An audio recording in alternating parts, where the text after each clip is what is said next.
how to use gesture navigation bar in Realme P3. So let's start the video. First of all, open settings.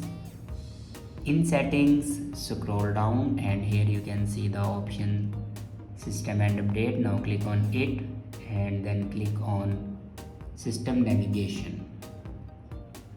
If you select buttons, then here you can change your button layout like that. And if you select gestures and if you want to use gestures navigation, then simply swipe left to go back and swipe right to go back. And if you want to go back to your home screen, then simply swipe up in the middle of your phone to go back to your home screen.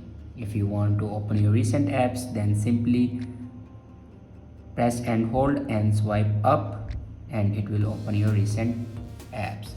I hope this video is helpful for you. Thanks for watching.